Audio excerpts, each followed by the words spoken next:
Welcome to Innovate Now. During this session, we hope to cover off AI adoption and the road to a better transformation. My name's Kevin Little. I'm joined by Pete and Hammand. Don't know whether you guys can introduce yourselves briefly. Absolutely. No, thank you for having me, Kevin. Yeah. So my name's Peter. I work for Microsoft as part of our Azure Technology Specialists business unit. My background is predominantly SAP, but look, really excited to be here with you guys to talk about this AI thing. Great, lovely. My turn. So I'm Hammand. I'm the lead data scientist here at Kaggle, and I head the data science department over here with the Intelligent Data Platform. And really excited to be here. Yeah, looking forward to it. Yeah. Great, nice.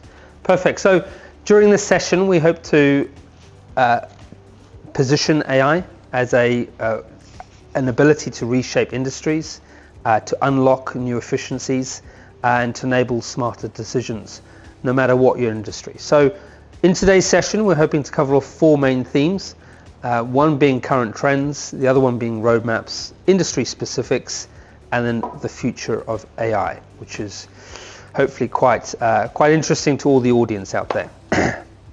So for us here at Kaggle, it's very much an opportunity to assist in your success. So making sure that one, you adopt AI, and two, you make sure you're doing the right transformations, right? So the catch is making sure that you really are helping your organization move up the right ladder and not moving up the wrong ladder, which can be quite comical, but we need to cover that. So for us, we're going to hopefully get you on the first step of that ladder and to hopefully share in our experiences and so on.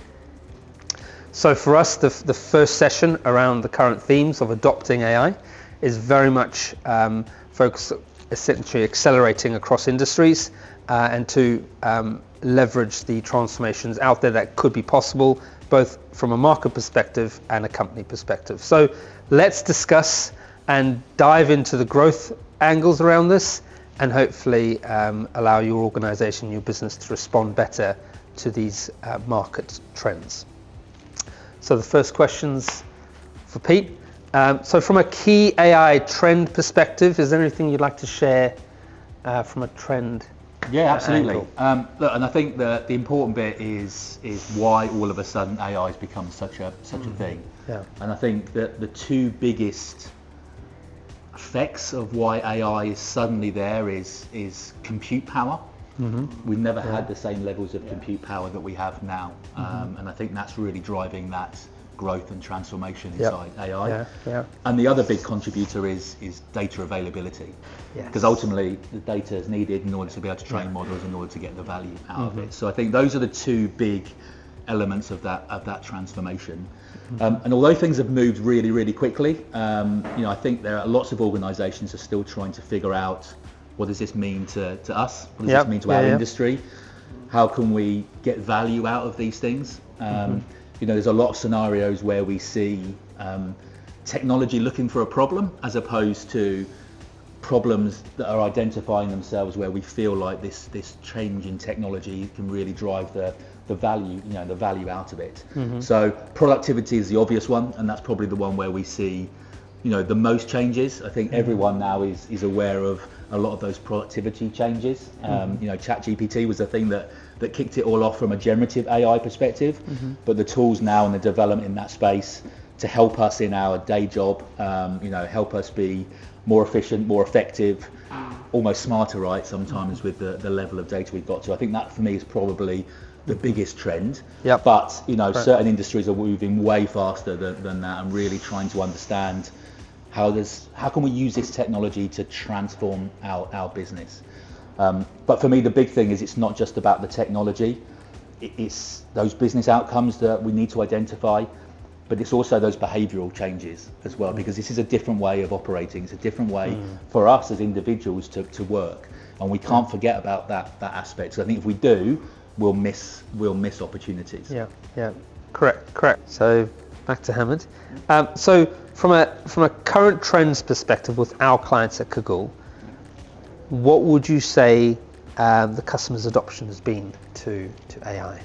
I think because of the rise of ChatGPT and everyone wanting to play with it. Generative AI is one common trend that I've seen personally across UAE, Singapore, USA, UK, across the board. Everyone wants to have generative AI. Like if I had a penny for every single time a customer said, and I want a Gen AI use case with this, it's good to see that people can actually see the value in that.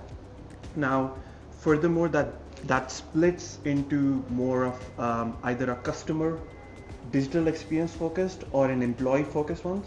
Right. So employee focused ones are like your optimizing your HR systems, where usually if your HR team was getting thousands of queries, now there's a Gen AI bot which can like go on top of your policy documents and then answer the query. So also the HR team.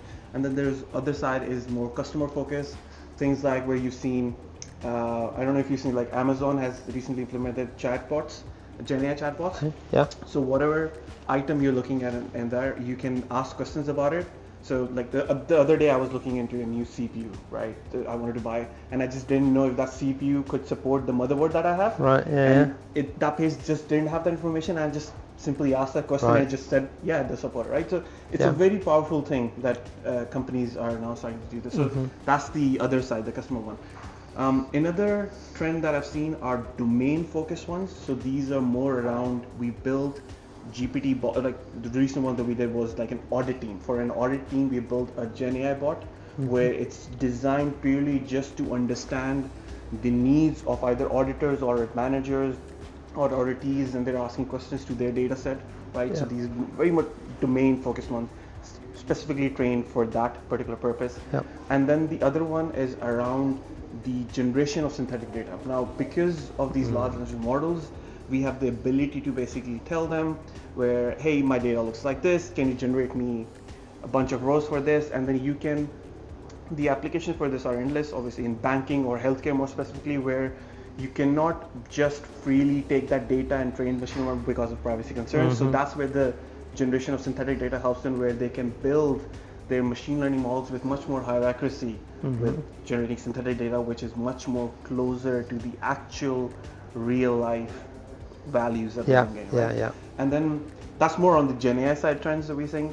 I'm also seeing a lot around computer vision. Now I know computer vision has been with us for a lot of years, but because, like you mentioned, the computes that we've been getting, our ability to harness data out of these video feeds has just like skyrocketed. So we give a lot of the industries, we're used to getting the insights out of the data feeds, like rows, on-prem systems, off-prem systems, right? Now they are trying to basically utilize the video feeds. So this is more on like construction companies where they'll have teams building houses or like for compliance reasons, so on and so forth.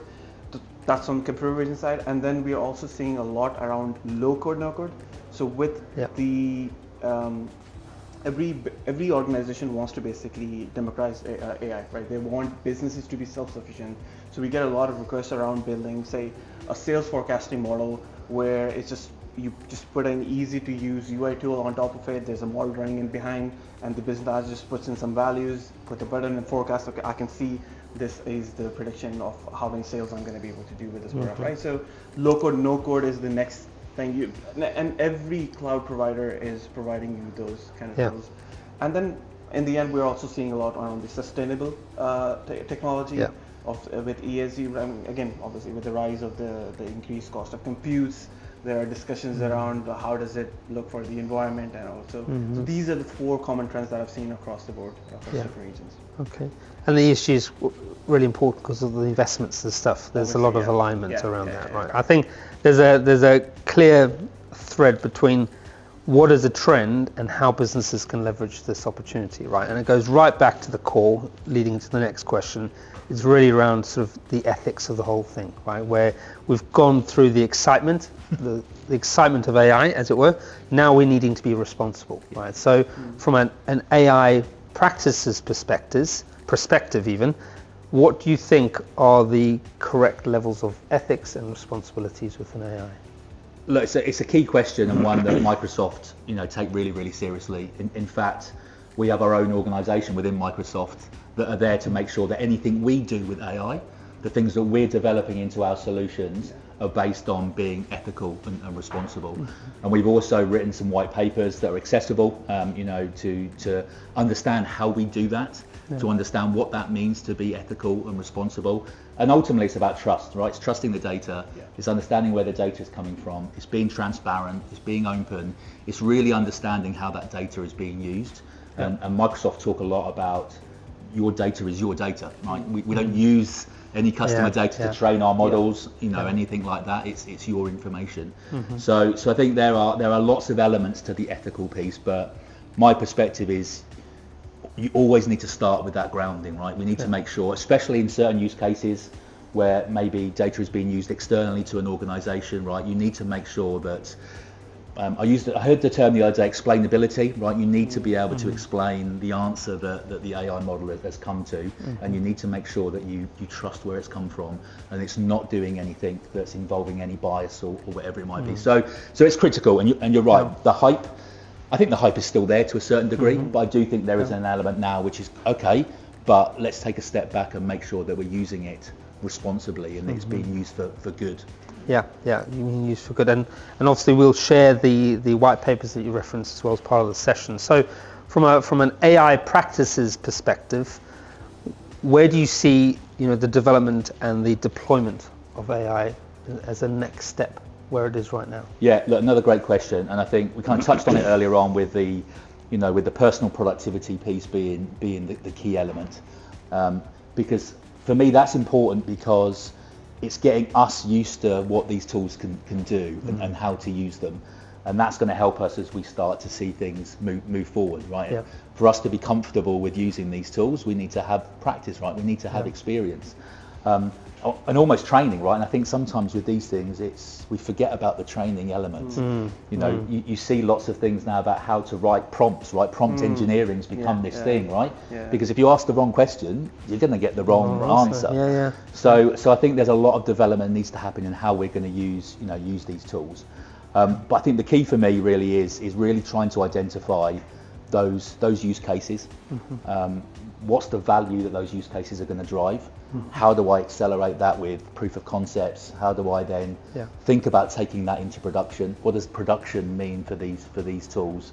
Do we have the right skills to do that? Are we doing that on premises? Are we using cloud's capability to do these things? There are lots of factors that need to be considered. But for me, the most important one is, what is it we're trying to do? What is it we're trying to achieve? Because that will drive the momentum behind it and the value that hopefully will come out the back of it. Yeah, all makes sense. So I think from the next level, from a data perspective, I think everybody talks about this enterprise data position, which I think is a healthy position. Going back to your production state, what does that look like? Everybody's throwing the enterprise data into one location, let's say. How does that impact AI adoption? Yeah, look, I think the data piece has almost been the blocker to maybe some of the AI adoption accelerating, because I think people have genuine concerns that they have quality data issues, or concerns that the data's in lots of different places. So yes, one answer to that is let's put it into one place. That doesn't necessarily fix the quality problem, right? So there are things that we need to do in order to rectify or help organizations figure those out. But it's interesting because my perspective on that data challenge has changed. So data is key, right? There's no doubt about that. But there's almost an element now of, let's not use the data challenge as a blocker to trying stuff out. Are there use cases that allow us to use data as is today and figure out, actually, is the use case a valid use case? Because what it might do ultimately is help us understand what we need to do to the data to make it more valuable, rather than trying to fix the data problem before we know how it's going to be used. Let's try and use it, figure out then actually it's okay the way it is, or we might need to tweak it a few places. So data, absolutely. Quality, security, who has access to data, these are all important things we need to consider. But there's part of me now that's like, just go and give it a go.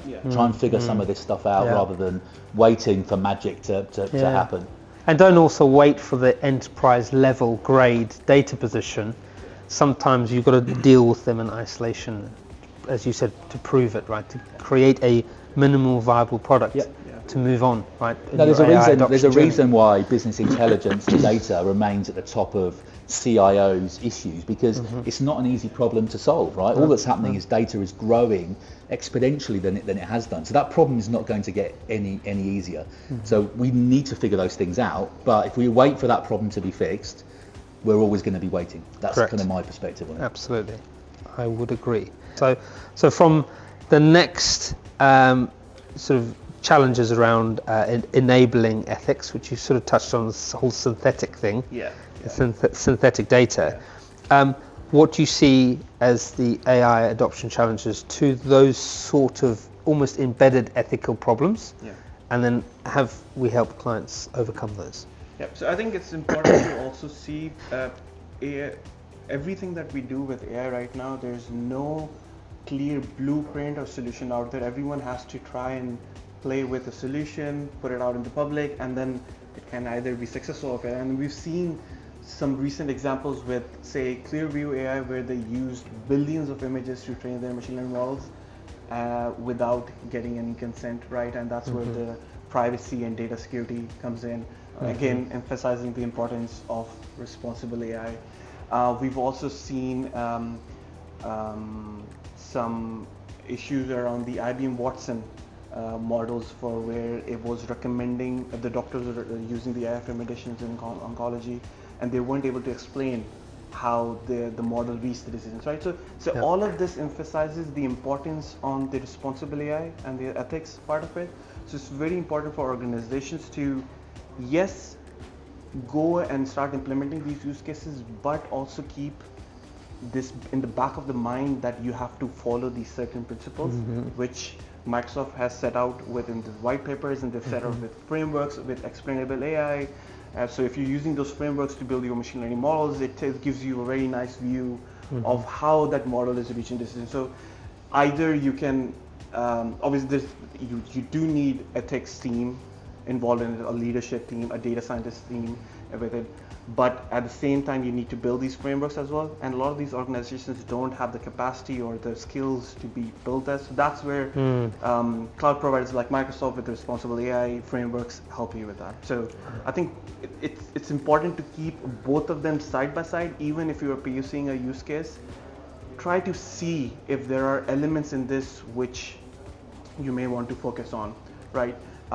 We've also take another recent example where Amazon was using AI recruitment tools to hire, and then they later on realized that the model was very biased towards male candidates, just because they didn't understand that the number of CVs that they had that the AI recruitment tool had used, the majority of them were male. So it created the trend. Yeah, exactly. Yeah, so it created a trend. So it was very biased towards hiring. So again, biased. So I think responsible AI has to be run parallel to the developments that you're doing in AI. See, that one's a really interesting one, because I think AI takes the brunt of AI is biased, it's this, it's the label, right? But ultimately, the AI isn't biased, right? It's the data that it's been trained on is the bit that holds the bias. Correct. So that example, if all you're throwing at it is training data that's very heavily male orientated, then of course there's going to be a biased, you know, with those things.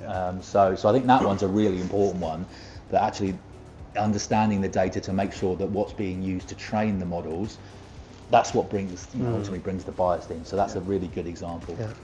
Yeah, correct. So from sort of steps towards leveraging enterprise data and being AI ready, have we sort of dealt with that yet? Definitely. So I think many organizations want to do AI, but I think it's very important to try and understand what is the challenge that you're trying to solve, right? Rather than looking at, I know there's this cool thing called ChatGPT, I want to try and use this. Rather than flip the story around, what are the actual challenges that your organization is facing, and then try and assess if those challenges can be solved with AI, right? So I think defining clear business goals is going to be the very first thing that you have to do as an organization, right? And then once you do have a clear understanding of what the use case is and you want to start playing with it, another important thing with this entire piece is investing in good data quality and governance frameworks or solutions that you build, right? So like the saying says, garbage in, garbage out with these machine learning models, right? So if the data quality is not really that good, you're not going to get the most value out of your machine learning models, right? Yeah. And we're seeing a lot of this with the GenAI use cases, where I get a lot of clients saying that, Hammad, this GenAI use case is just not working. Maybe we need a 4.0 model, or we'll have wait for GPT-5, right? So but the reality is you have to try and understand how the data, or let's take HR policies in this case, how were the policies fed into that machine, into the GenAI, into the large language model, and how did you build the RAG pipeline? How was the data indexed? How was the knowledge base created, right? So the data quality bit is very important. And then there's another one, which is a lot of organizations have siloed systems, right? So I think the modernization element is very critical, where you're bringing data from your different systems into a common data lake or a data warehouse, right? Yep. And then from there you start building your good quality data pipelines that take all the way data from your raw to bronze. So like you can follow medallion architecture if you want, but the end goal of this is where you have a robust pipeline which takes this data from your different silo systems into one single source of truth, and then from single source of truth you have built, say, a common data model for your industry domain, which is all the way to your gold layer, and then you start thinking about building machine learning models from that, right? So there's an entire journey that you have to do, build that foundation for you to be able to successful in building value-driven AI systems. One thing I'd just like to pick up on that, if that's all right. I think the generative AI thing is a really interesting, because ultimately it's Gen AI that's brought AI back to life. Right? It's the thing that everyone is aware of, but it's not always the answer to the problem, right? AI has been around for a long time, and it's tried to understand what are those things that fix the problem that we've got. It isn't always the generative piece, and so I think that understanding what we're trying to do, and the type of model we need to apply, the type of AI we need in order to be able to fix the problem. Because actually you hear a lot of use cases which actually it's just about automation, right? It's not necessarily about the AI piece. So I think, again, understanding what it is we're trying to achieve and what's the answer to the problem, not assuming that Gen AI is the answer to the problem, is just another important step in how you're going to bring this to the organization, the enterprise. Correct. So I think, there's a lot of press out there, as you've sort of alluded to already, and there's a lot of process automation is now the catch-all, right? Unfortunately for this, which is a great way to approach it.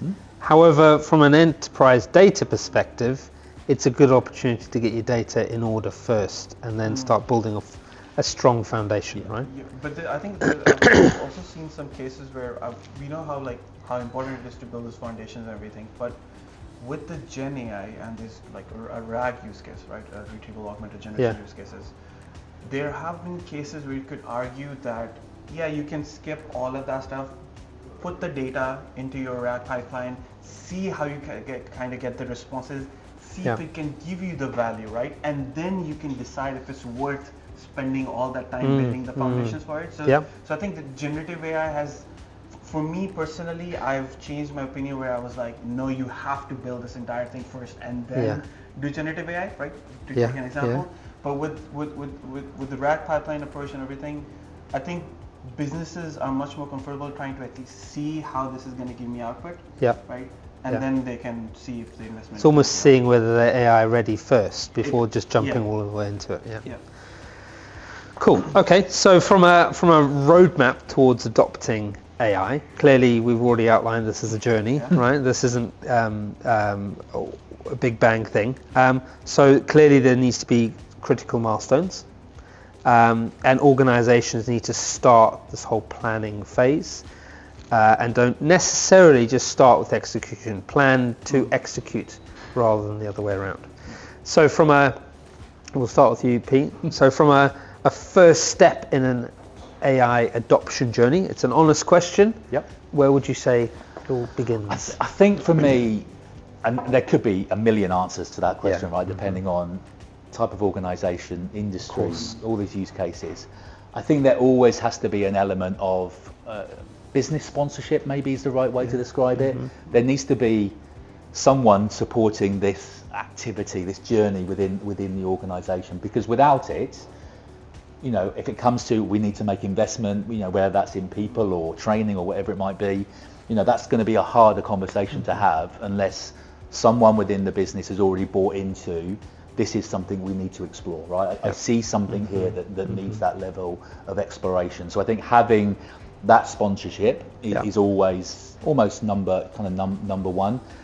As we just talked about, I think the data thing always is a step in that journey, and whether it's we know we have a data problem, so let's fix it first, or whether it's we're going to use the technology to figure out whether we have a data problem to answer the question. I think the data one is really important, and then there's a skills piece.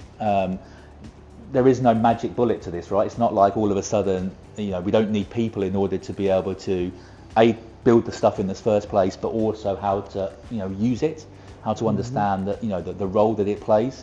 It's one of the reasons I really like the Microsoft Copilot solution, because the name Copilot tells you that actually you're still in the driving seat, right? You're still the pilot. It's there to help you, but ultimately you're in control of what you then do with that information and how you might need to add to it or tweak it in order to kind of get the answer that you need.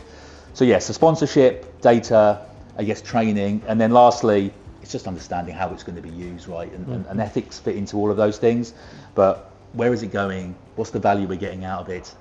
You know, what's the feedback loop into whether it's worked or not working, so that we can make sure that there is that, you know, continual improvement and continual development piece. I know I've given you more than one step. No, absolutely. I think from our perspective right here, right now, we appreciate it's a gradual transition. So from a gradual integration of intelligence, is a fair way to say it right now. That leads to full-scale adoption. That's always a dangerous word when you talk about enterprise data. But from a gradual intelligence perspective, that leads to full-scale adoption. When do you think people will be ready for that full-scale adoption? Obviously, we're alluding to this where it's, you know, case by case. There's also a position where you've got to recognize the level of intelligence that an organization can value that data and put a number on it, as you said. Where do you think that transition to, from a roadmap perspective, where do you think it's right to say, right, let's pedal to the metal and get on with full-scale adoption? So I'd love to say there is a blueprint to that, but I actually don't think there is. I think there is, I mean, we use the word journey. I think in every organization, different parts of the organization will move at different speeds.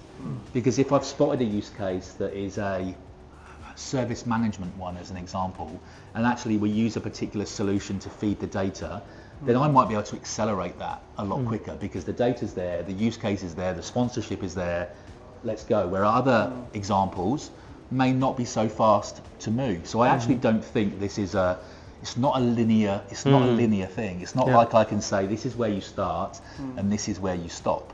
It will all depend on where you are on your journey and all the aspects we've already spoken about. I think there are elements, and sometimes you'll move faster and then maybe you'll slow back down again depending on where you are.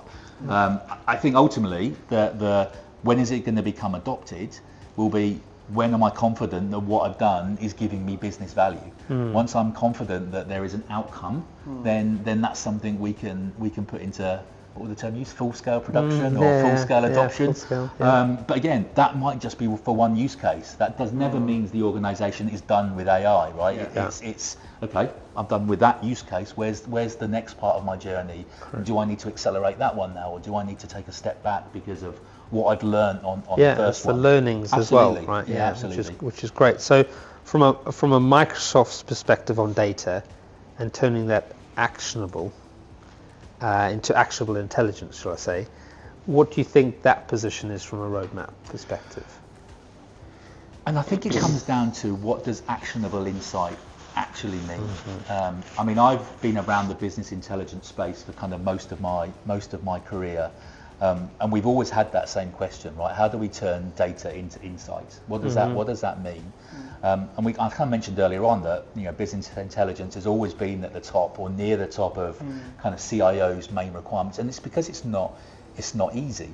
And I don't think any organisation is in a place that's consistent across all those industries, and what I mean by that is we talk a lot about innovation, and innovation to one organisation might be just getting the daily sales out on time, right? Innovation to someone else could be, I've created this super automated, super intelligent business model that allows all of my salespeople to get all of the answers they need to everything. And again, there are lots of aspects to where they are on the journey, and what tooling delivers on that. Microsoft clearly has a powerful set of data and analytics capabilities that we hope covers the wide spectrum of use cases and examples. But yeah, it's, again, I wish I could just tell you what the answer was, right? But I think there isn't doesn't feel like there's a silver bullet. Yeah. What I will say, and I mentioned Copilot a little bit earlier on, I guess, is that solution and getting people comfortable with it fitting into their day and how to use it, when to use it. For me, that's the important step, and understanding how to ask the question in order to get the response that you need. And that is always going to be, a journey, especially for people of our age, right? I guess the younger generation are used to this type of technology, right? They've grown up with these types of things.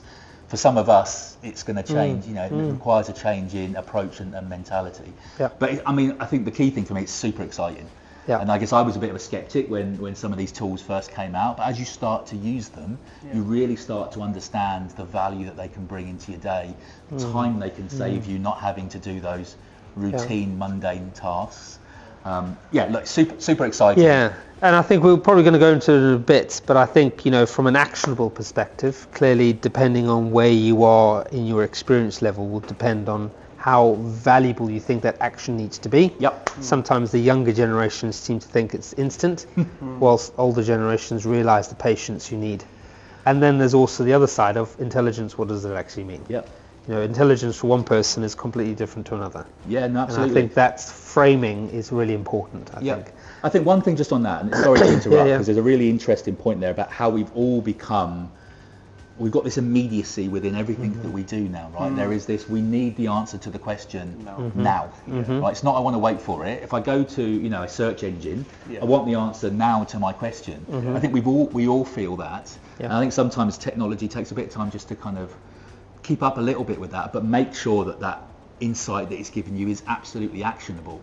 So can I take what it's telling me and then do the next best thing, right? Is it giving me the answer that I need? That for me is what actionable insight is really about. It's making my job easier than it was. It's giving me this is what you need to do in order to make the next best decision. Correct. So from a robust position, I've mentioned framed the position, let's say, and then from a data governance framework, what would you think? How do you think that can be implemented robustly? Because we've spoken a lot, and we've sort of, in itself framing the conversation around what does data governance mean? Because this hasn't gone away. It's been around for a long while, and personally for me, it's even more important. What's your take? Look, couldn't disagree. I think governance is key, and almost to a point where you need a team, a group of people who are responsible for the governance of that data, and whether that's managing the security aspect. Hammand mentioned earlier about different tiering of data.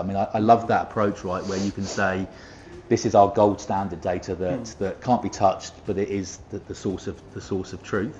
This is the bronze data, and that's the data that maybe we can play around a little bit with. I like that approach. But I think as data volumes start to increase, the use cases start to increase, and ultimately we're trying to democratize as much of this as possible, right? We're trying to get more people accessing that data, that governance framework that we put in place, making sure that we have the right controls, that we're comfortable, that we have the security in place. And one of the approaches that Microsoft takes to this is we have a zero trust culture, right? It's minimal access unless you can justify why you need access to that data. Now, I'm not saying that should apply to everyone, but that's an approach that we've decided to take because trust and security to us is number one on our agenda.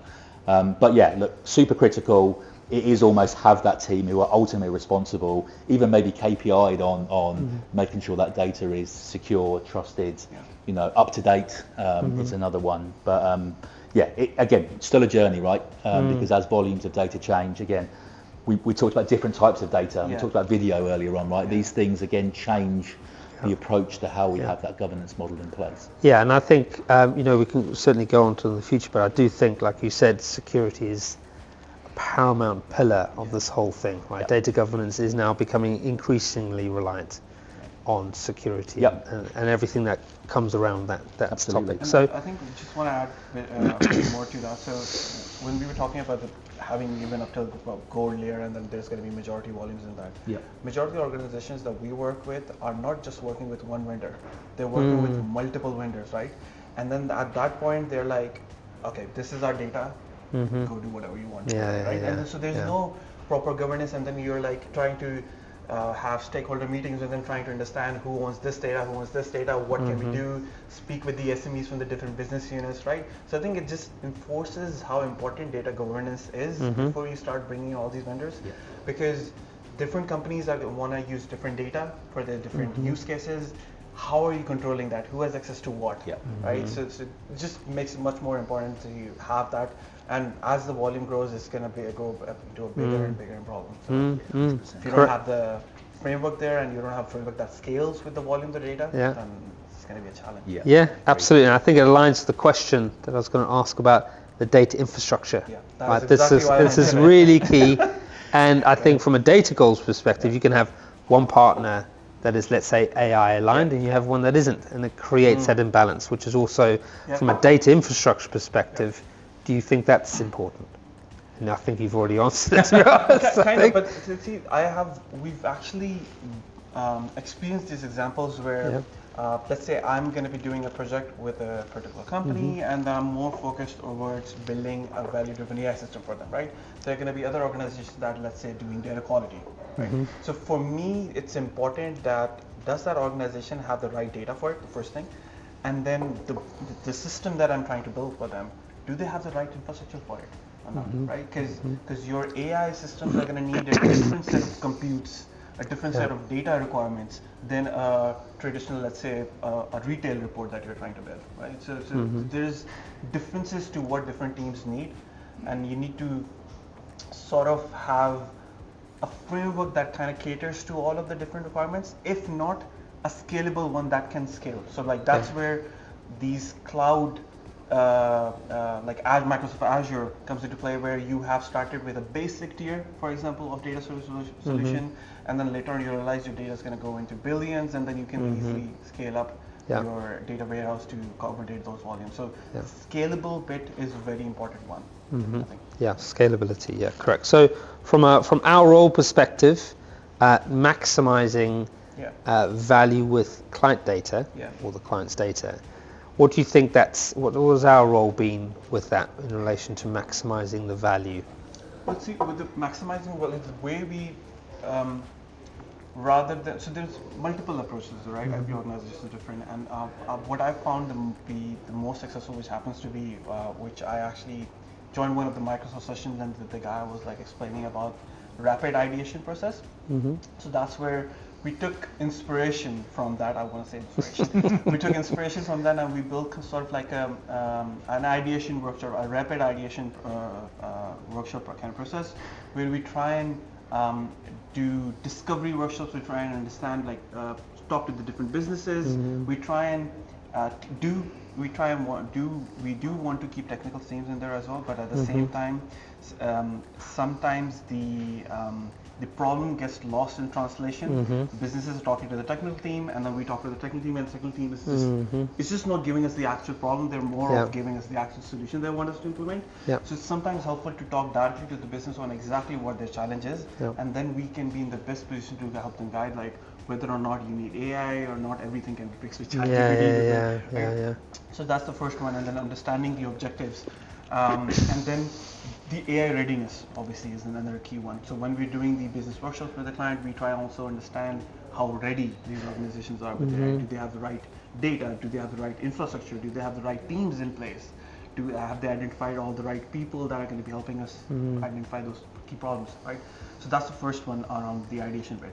Then with the rapid ideation process, we kind of have like 4 or 5 different steps where we try and identify the area of solvable problems.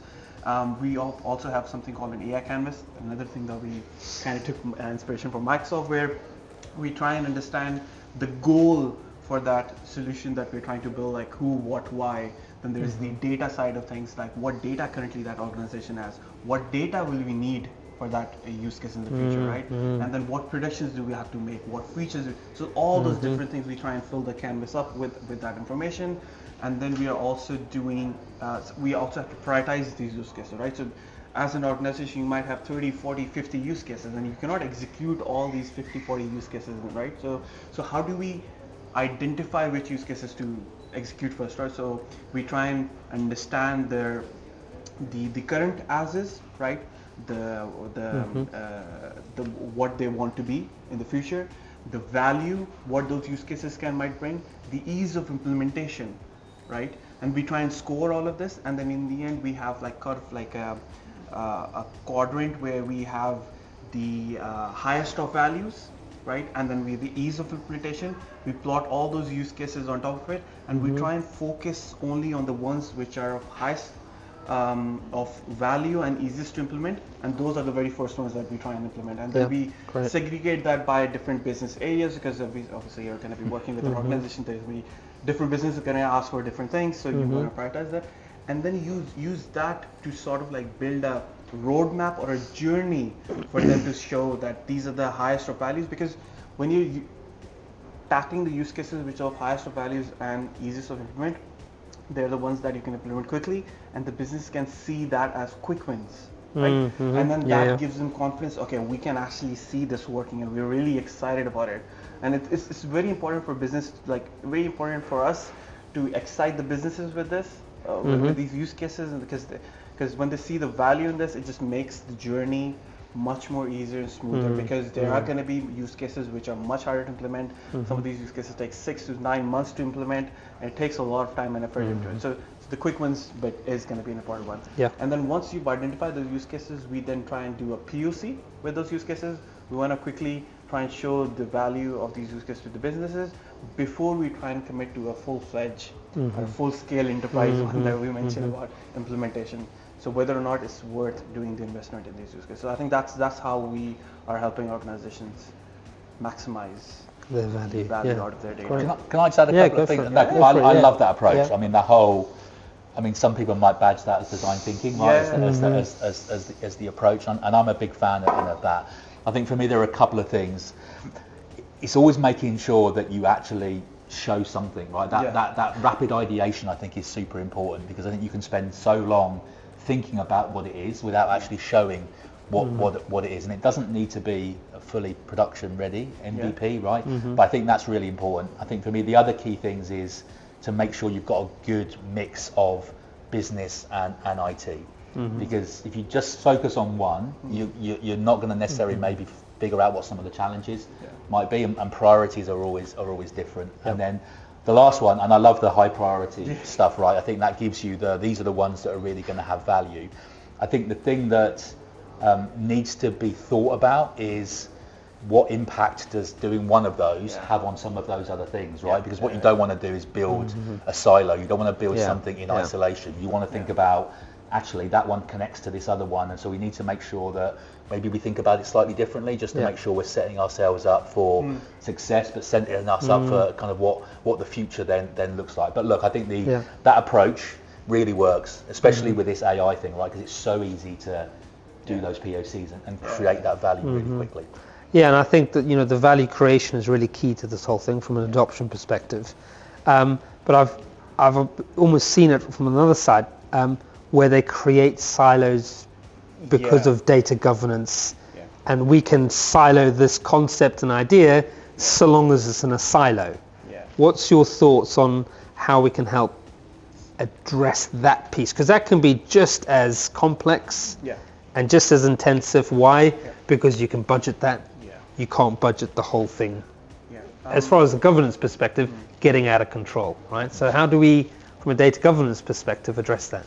So I'll take two steps. So I think there's the data silo element to this as well, but there's also very interesting that you mentioned about the use case silos, where you're building these use cases where they only address that specific problem and only that one, and they eventually just turn into a silo as well. So I like, rather than like us trying to solve the data silo one, there's also use case silo. So we, with generative AI, I've seen this pattern where businesses want to try and implement reusable components, right?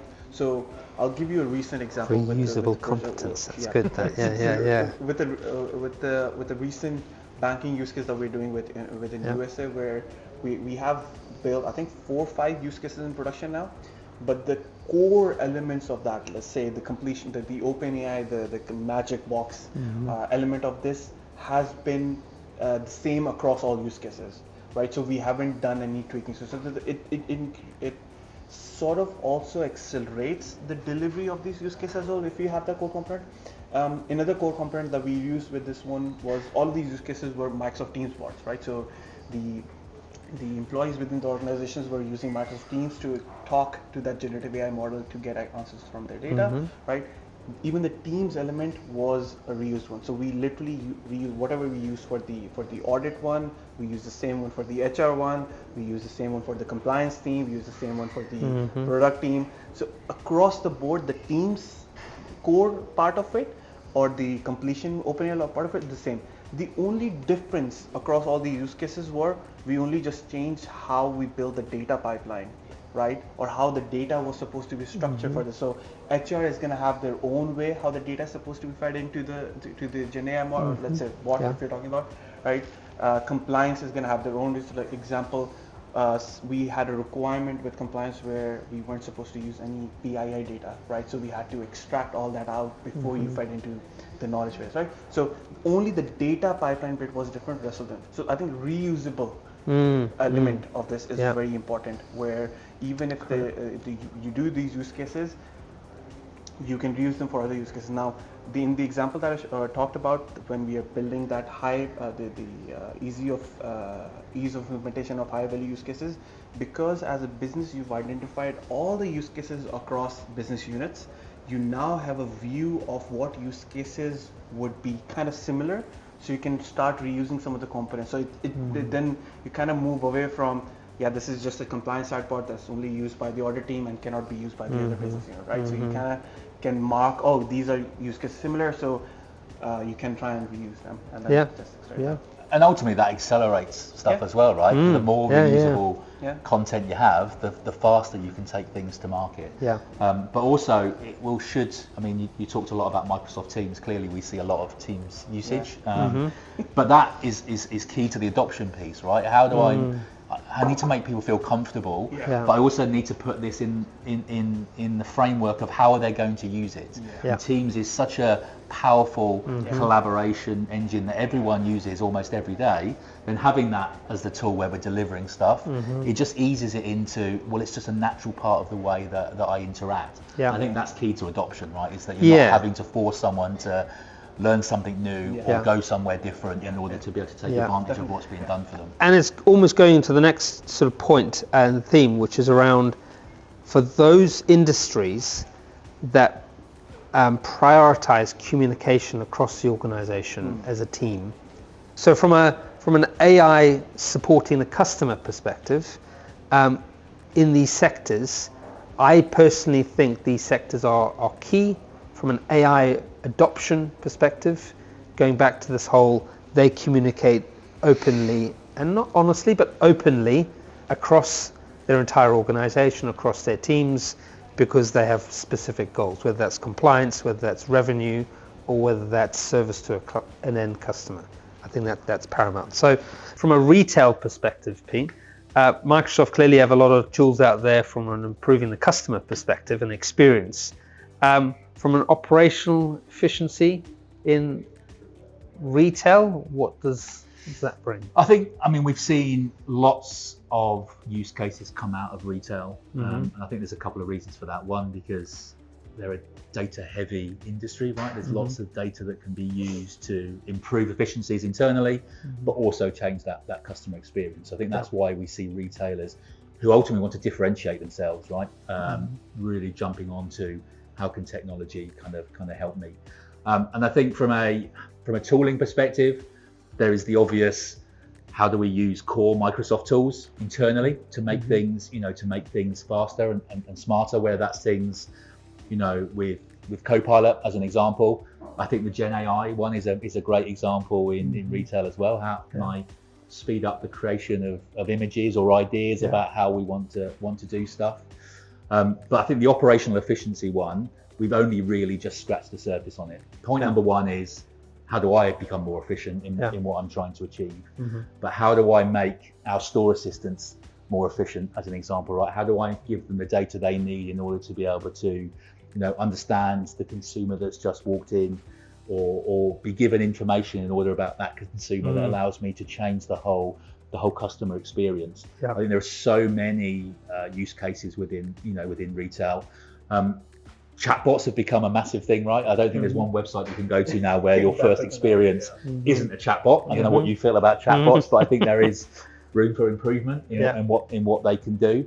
But how do you improve that? Well, ultimately, it's about how do you make it more conversational. Because my biggest challenge with chatbots is it's a chatbot, right? You know that it's not something. So how do you make it feel like I've walked into a store and I'm having that same store experience? So it's about being more conversational. It's about different media, right? So not just making it about text. Can it understand visuals? If I want to, as an example, I want to buy the next version of this particular product, can I show that to a camera? And the tool say to me, yes, the next product is this. Would you like me to add it into your basket? That's for me about how to become more operationally efficient in retail. It's changing how people want to shop, these days, and how they want to consume, products and that retail experience. Because I think people like the retail experience. Sometimes you just don't want to go into a shop, right? But you want the same experience, like you're being looked after. So super interesting industry as far as I'm concerned. Yeah, and I think it's very sort of customer-led. So it's very high on customers, so very front office orientated, let's say. Back office, the principle of recognizing somebody coming into a shop is really paramount from an operational efficiency, and when they're going to get it, so they don't just set the wrong expectation, which could damage brands and so on and so forth. So I very much feel the connection between the front of house and the back office as best as possible, aligning that quickly, whatever bot or whatever comes from that. I think that's really important because the expectations there, right? It's customer led. Right? But I think that fits into the responsible and ethical bit we talked about, right? Because anything that's customer facing, you need to be confident that what you're telling the consumer is accurate, right? If they're making decisions or purchases on the back of that, you need to be confident and be able to explain why you've given them that information. So I think it's one of those industries, again, that needs to be super comfortable that the data is secure and then actually the answers they're giving are the right answers to the consumers. I think one recent example that happened with one that places an emphasis on why this is so important, that we need to have these guidelines or guardrails with these chatbots, like even the commercial ones or the Gen AI powered ones as well, where I think a person was trying to understand that they have to take their loved one across a different country, they have passed away, so they were using this chatbot to try and understand how much money that is going to be, right? And they had been given a quote, and then when upon like going to the airport and everything, they found out that the quote was very low, right? And they had to comply to that because that was something that the airline had provided the quote and they had evidence for it. So it just places emphasis. Now again on the having been I love shopping, right? And I like to use these chatbots because at the end of the day, I like as a data scientist, I'm also building bots. So I want to try and understand how these different companies are using the bots. Can I like try and break them, try and like ask like stupid questions and everything. So it's always fun. But I think Gen AI has brought that where every retail store previously had bots. But you could see one common complaint across all of it is it's just not getting me, right? Even with the Amazon return ones, it's just like it's a very different kind of experience. But with Gen AI, with the ability of these machines to try and like understand what the humans are saying, it just has improved the experience tenfold, I believe, right? And with these experiences, and then that's where the true connection, I would say, from the front to the back office when it comes to where these chatbots have been connected with your databases. So I think it's improving, and GenAI has brought that change with the bots are much better than the previous data so much. It's really interesting though, because there's this really thin line, right, between you wanting to know the retailer understands you because you want that personalized experience, right? But to a point where you think, actually, do they know too much about me? You know, are they starting to, and for me, that's a really, really thin line between making sure the experience is, you're suggesting things to me that absolutely it's improving the time that, you know, the time that it's taken me to shop, all of those great things. But a point where I think you feel that starts to become intrusive is where that line then starts to get crossed. And again, it's down to those controls that you put in place about how intrusive, or not intrusive, how much do you want the experience to be personalized, and how much do you not want it to be personalized? I also want the personalized experience, but I think there with the GenAI bots, we also see a lot of these bots now. It gives us the power to basically create bots which can then connect the user to the agents as well, where, because something is not working with the GenAI bot that you're asking, you can really say, hey, can you connect me to the agent, and then that's where the agent element then comes into play, right? So it feels to the user that's using the bot, okay, I'm being listened to, rather than it just giving me a bunch of pre-recorded answers and just getting frustrated and just backing off. The key thing there though, I think, is sometimes it's, if you are then getting asked the same questions by the agent that you've been asked by the chatbot, that's when it becomes frustrating, right? You want the context you've already given to be passed through, right? And they're coming to you with the answer to the question, not asking you the same questions that you've already answered, because that's not improving the experience. I mean, it's the same with like even the bots that don't use these agent-based ones, where like if I'm asking a question about something and I ask follow-up questions, I expect it almost to be, it's kind of like, because everyone now uses ChatGPT, they know they can ask follow-up questions, then it knows the path, right? So there's a natural like expectation of the user to, hey, I've already told you this a billion times already, so you should already know this.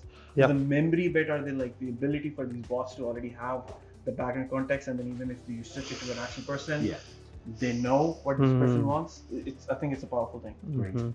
I'd agree, and everybody's been there, right? Everybody's been there on the receiving end of dialing into an app, then getting a chatbot, then jumping into a conversation with a chatbot, which then passes to an agent, only to jump back to the beginning again, which isn't great. So from a Kaggle perspective, supporting retails, because clearly I think there's a big win in relation to front of house and back office, and aligning that within the organization. How does AI-driven solutions help that? So I think if you look back at some of the use cases that Kaggle has implemented within the retail industry, for specific, like with a very major grocery and supermarket chain that we worked with, where the problem was basic inventory management. Now, inventory management can be solved in multiple ways, right? Like based on, you can either use the data from the past and then build machine learning models that can try and predict it. But in this instance, what we did was we were using the cameras, like I talked about the different data points that you have. We used the cameras that were looking at over these aisles across the floor. So take example, in this instance, you have different vegetables and fruits. And what this machine learning model that we built trained to do was it basically picked up whether or not this particular vegetable or fruit needs to be replenished or if it's full, right? And then now this in concept is a very simple thing. It just tells you whether it's full or not, right? But what we're doing with this video feed is we're extracting this in near real time, and all these are important data points, and we are now basically you can imagine this into a very powerful Power BI dashboard, where the floor manager has a real-time view of what their stocks look like for every single item, right? And then you can think it on a bigger picture. Let's say if you're taking an example for Sainsbury's or Tesco, and the very famous ones in the UK. It's a very powerful tool to have, where I'm sitting right now in Coventry or Birmingham, and I have a view of what every single store stock levels look like. And then you can use that data to compare it with whether or not the stocks in the back office, whether or not do they have that or not, and then do they need to order more. So that's the kind of approach that we took to sort of solve the inventory management, because there's a very current problem ongoing right now where these supermarkets are competing, where Tesco might have something in stock, the other store will won't have something in stock. So people they're losing customers, right? We hear this a lot where because they're not able to do inventory management properly in time. So these kind of systems that where it tells you when the stock is low, it needs to be replenished, a notification can be sent to the team member and they can go and set it, right? Rather than doing routine and regular checks. So that's one example. There's another one which is a very famous one where within the UAE with the group that we worked on, where it's an e-commerce use case that we did where similar to the Amazon one, where everything that's on their website, we built a powerful chatbot,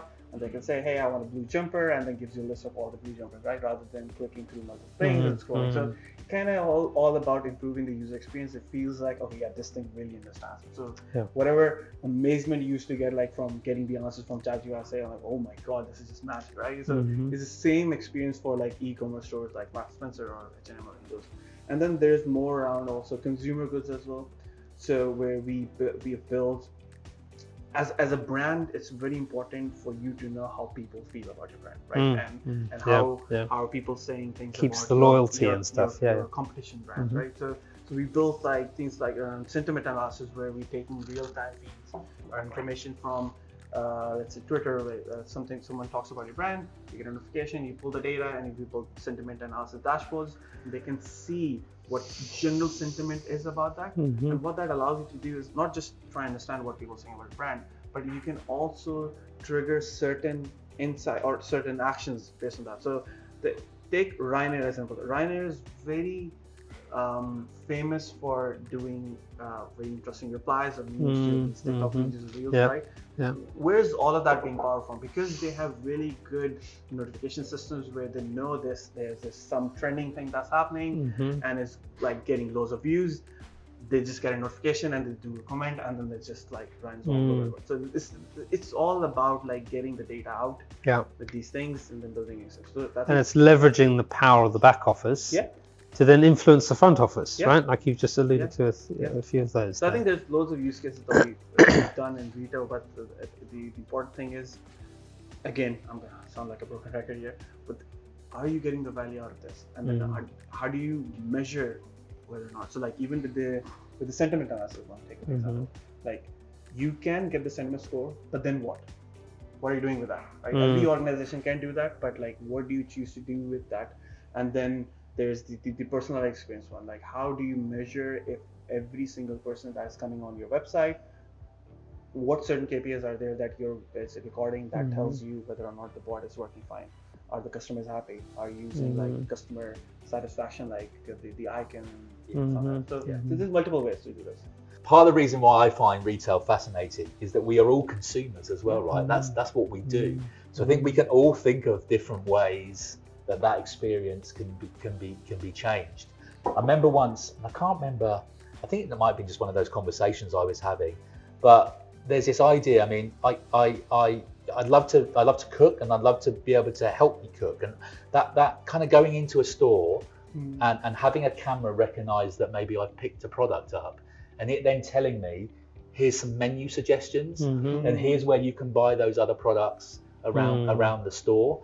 And I find that fascinating, right? About how we could use technology to actually help the buying experience. But also things like where to put things in stores is a massive thing, right? How do I make sure so how can I track what people are doing in a store? What's their natural movement around the store? The physical movement. Absolutely. And is that because I've got a sensor in the basket or the trolley, or is it because I've got cameras in different places that can recognize how people are moving?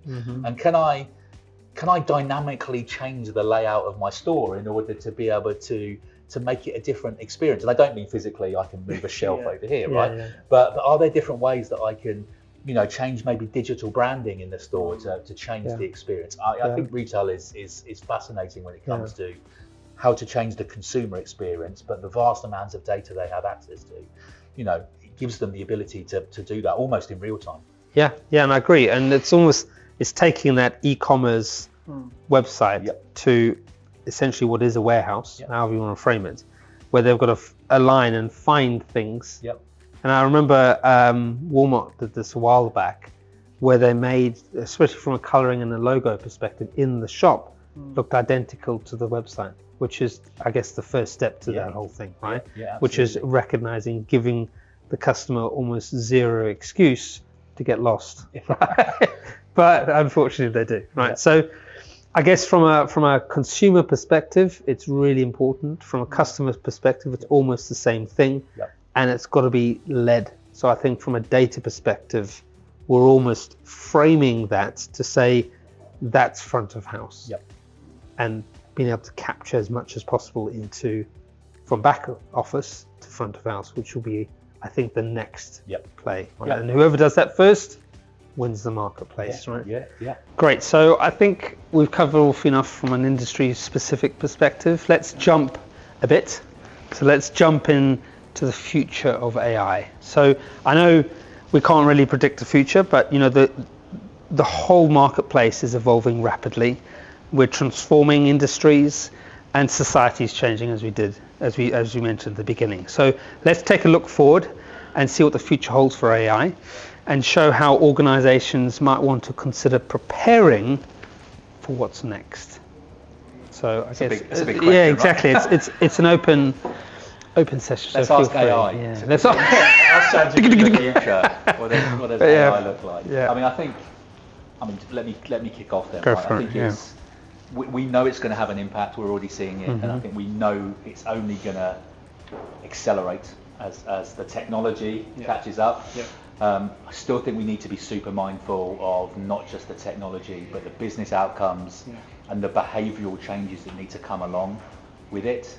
And I think as society changes and becomes more comfortable with this technology, that's when we'll see the massive transition. Because I still think we're in this phase where the technology is accelerated so quickly. We haven't necessarily accelerated as quickly as that, right? Especially of a certain generation. A lot of this is still new, scary. I mean, I presented at an event a month or so ago, and we actually did. I asked a question: what did people feel about AI? And of course, you got the Skynet and the Terminator references that you would expect, but there was a real mixture of some people. Loads of excitement. Some people nervous, right, about what it means, whether it means about their jobs and the future. And I think we just can't figure that out yet, right? But I think we all know it's going to have an impact. I think there's a bigger piece to this where, like when ChatGPT came out, it was a very powerful thing. Everyone was using it, and then you could see the value in it.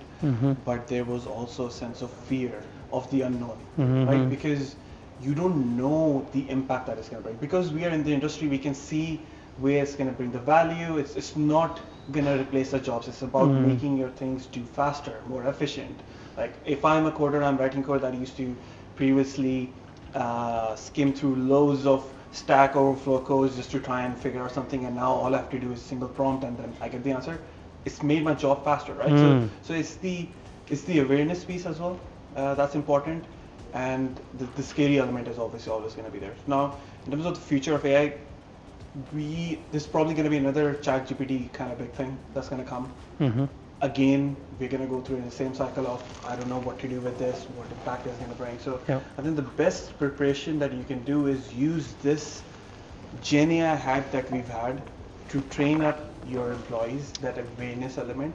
And there has to be a big cultural shift. With any AI big thing that's going to come, there will be a change that requires, and you just need to manage that better, I think.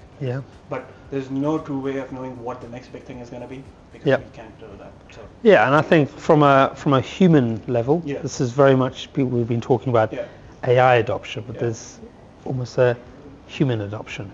Will humans adopt this technology? And I think movies also have played a very big part into this, because you have that image of like Terminator and Skynet, and like, you just think it's going to be the end of the world, and like Elon releases Optimus and like, oh, we're doomed, AGI is here. So it's a lot coming from the past of how AI was portrayed out to be. So I think it's just, you just have to give these things time to play it out, let people truly understand, oh, actually it wasn't a big deal. You just send something out, there's no working media. So I think the future will be a case of normalizing AI, normalizing this position between AI as we know it today to human adoption of AI. Right? I think we use that word adoption. It's almost like when we stop using that word is when we know it's landed, right? Because Correct. we're not adopting it anymore. To your point, it's just become part of our everyday life, not just at work. It's just something that's, that's there.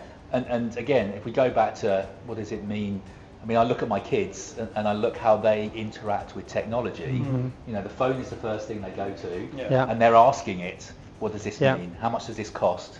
Where do I get this from? And it's those AI assistants that are giving them the answer to that, to that question. And there's an assumption that it's the right answer as well, right? Now, I guess our age tells us maybe not to believe it straight away, but they're becoming more and more comfortable with it. So yes, adoption is key, but I think as soon as that word gets dropped out and it's just how are we using AI, then we know that it's just become part and parcel of how we operate. How long that's going to take? I think sometimes that's hard because technology, again, you think you're getting there, and then technology takes another step. So, but super exciting. I think it's, I'm not one of these people that's worried about Skynet or Terminator. Maybe I'll be proven wrong. But yeah, it's exciting about what it means. What it means for us moving forward. Yeah, and I think from our position, it's very much recognizing we're having a discussion about adopting. But it's also adapting, right? Making sure that happens. So from unlocking the potential of AI, would like to encourage you to a few call to action. So subscribe to the channel, follow the Innovate Now sessions, get some insights from our experts, and obviously visit Kaggle, where we'll help guide you through this journey and hopefully towards this AI adoption and to further transform your business and industry that you're in. So from us here at the Birmingham office, I'd like to bid you farewell. Thanks very much.